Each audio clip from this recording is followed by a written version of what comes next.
Halika. Natikman mo na ba yung nilaga na may kalabasa? Kung hindi pa, huwag kang aalis. Tinatanong kita eh. Tikman mo muna to. Sinisigurado ko sa'yo, ibang level. Oh, sabaw pa lang ulam na.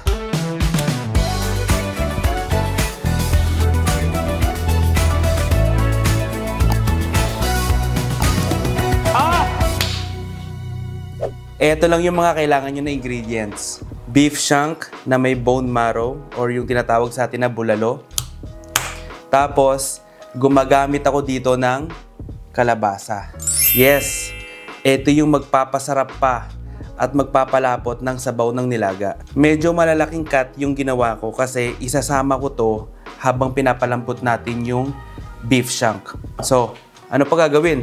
Tirahin na natin to at matagal na palambutan to. Magpainit kayong mantika.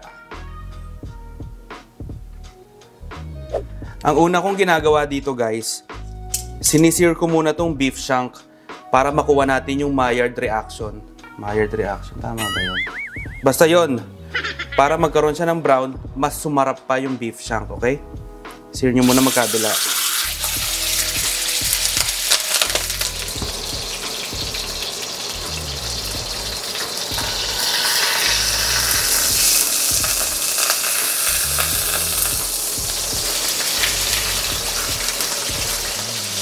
Kapag ganito na yung itsura guys, pwede nyo nang kunin yan.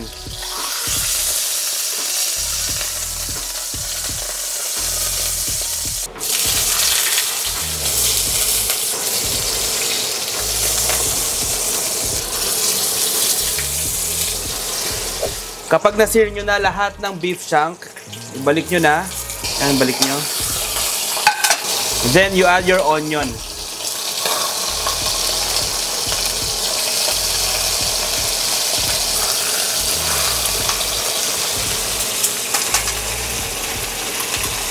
Then you add your water. Oh.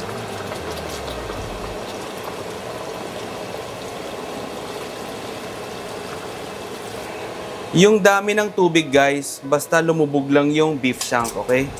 Yan o. Medyo nakalubog, pwede na yan. Tansyahin nyo na lang.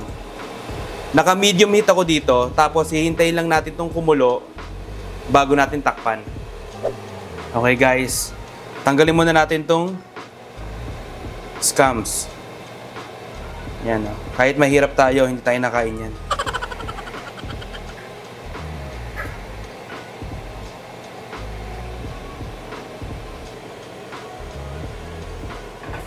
Pag natanggal nyo na yung mga impurities, ilagay na natin tong beef cube and pepper.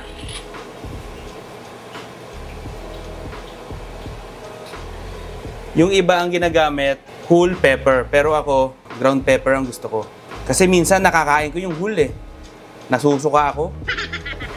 Okay, tapos ilagay nyo sa low heat. And then, palambutin na natin to ng mga 1 hour to 2 hours. So after 30 minutes, ilalagay na natin tong squash. Kasama natin siya sa kulo.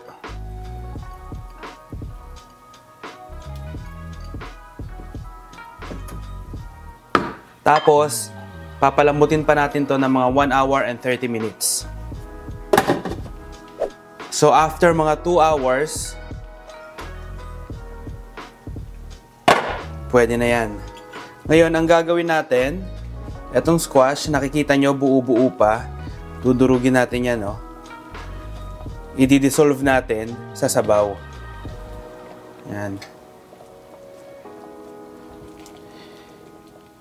Ito yung magpapasarap pa ng sabaw ng nilaga.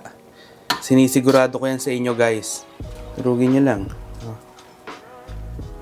Tapos tingnan nyo yung karne kung malambot na. Gamit kayo ng kutsara. Yan, malambot na guys, di ba? Nahihiwalay na siya sa kutsara. So, lagyan na natin yung gulay. Lagyan na natin yung corn.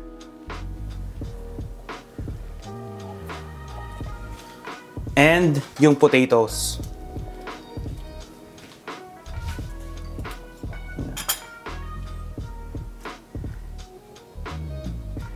Tapos lulutuin pa natin to ng mga 5 minutes.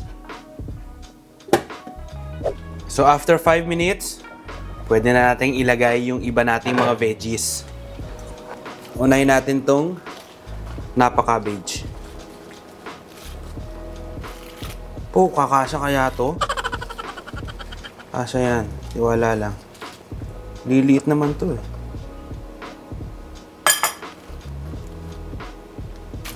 And then, yung bok choy. Yan. Magkakasya to guys. Huwag kayong mag-alala. Tapos lutuin pa natin to ng mga 5 minutes pa. Okay? Yan.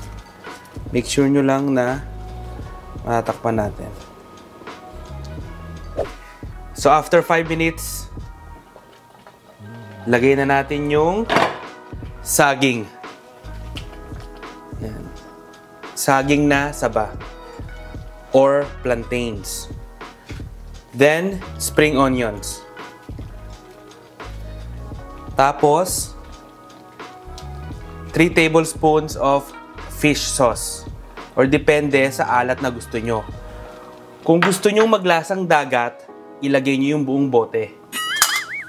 Okay? Ako kasi, konti lang yung nilalagay kong fish sauce. Kasi gusto ko yung may sinasawsaw pa ako mamaya. Tapos, takpan nyo lang to ng mga 2 to 3 minutes pa. So, after 3 minutes, pwede na to.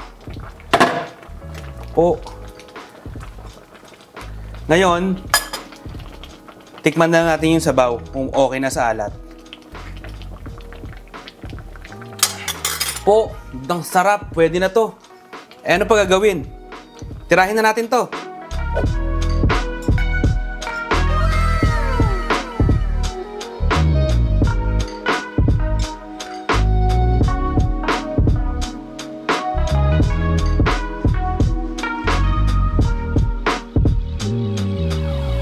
Eh ano pa?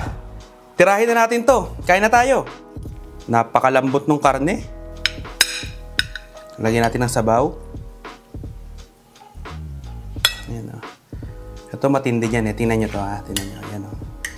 Yung sausawan. Sausawan na sili, patis, at saka kalamansi.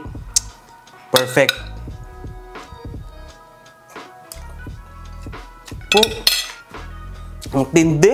Ang sarap. Grabe. Nakita nyo naman yung lambot ng karne, oh.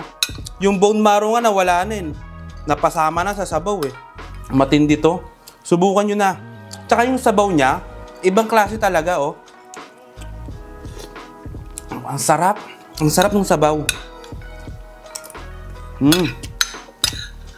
Ibang klase talaga to. Sarap. Perfecto guys talaga. Lalo pag malamig ang panahon, tapos wala kang jowa, magluto ka na lang ng nilaga. Kawawa ka naman. Sarap. Grabe.